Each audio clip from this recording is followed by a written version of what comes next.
नमस्कार बच्चों, आज 27 तारीख की कक्षा में आप सभी का हार्दिक स्वागत है। आज की पहली वीडियो में आपको गृह कार्य के बारे में समझाया गया था। आज आप देखेंगे आपके व्याकरण का सबसे इम्पोर्टेंट, सबसे महत्वपूर्ण विषय है अपठित गद्यांश।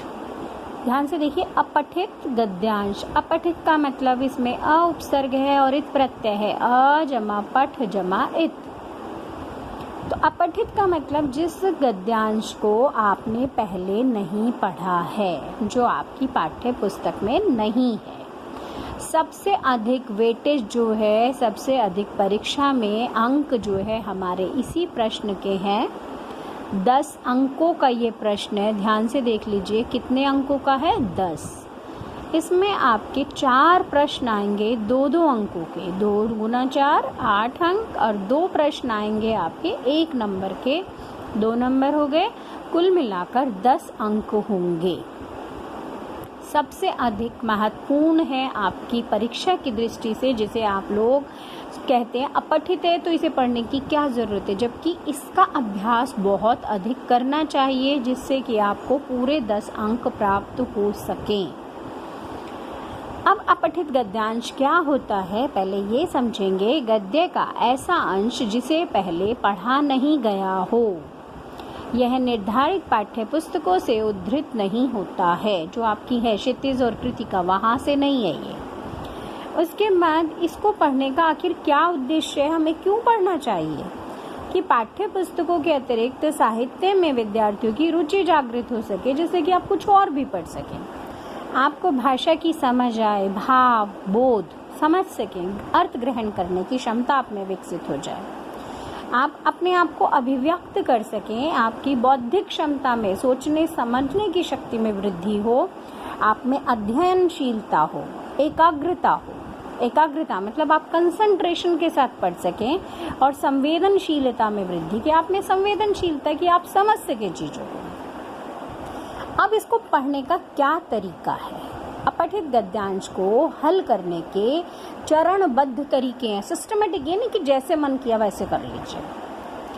इसके लिए अनेक तरीके हैं जिनकी बारे में हमें पहले समझना चाहिए, आखिर इसे हम कैसे करें।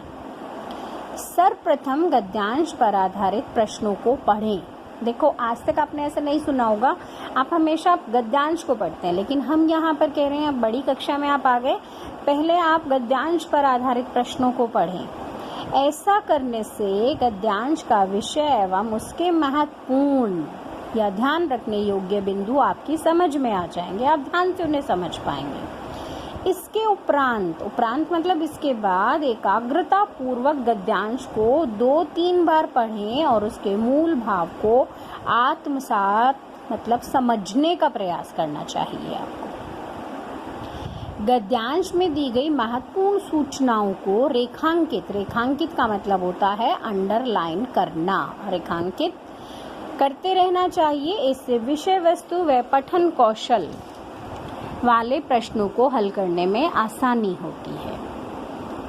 अब इसमें भाषिक संरचना, भाषा संबंधी और व्याकरण संबंधी प्रश्नों के लिए गद्यांश में दिए गए कठिन शब्दों, मुहावरों आदि को रेखांकित करो, कि जो उसमें प्रमुख चीजें आई हैं। सबसे इम्पोर्टेंट ये है, शीर्षक संबंधी प्रश्न पर विशेष ध्यान देना चाहिए तथा पूरे गद्यांश को पढ़ने व समझने के पश्चात ही उसका शीर्षक लिखना चाहिए।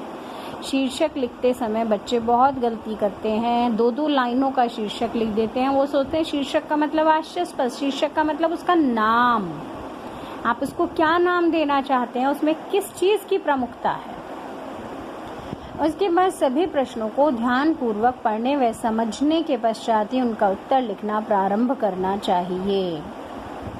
लघु उत्तरीय जो 2 मार्क वाले प्रश्न हैं, 2 अंकों वाले, एवं अति लघु उत्तरीय जो 1 अंक वाले प्रश्न है, उत्तर निर्धारित अंक सीमा के अनुसार देना चाहिए, कि जितने अंकों का प्रश्न है उसके हिसाब से उत्तर, ये नहीं कि पूछा 1 शब्द या 1 पंक्ति लिख दिया पूरी कहानी। अंत में एक बार सभी प्रश्नों के उत्तरों को पुनः ध्यानपूर्वक पढ़कर जांच लेना चाहिए।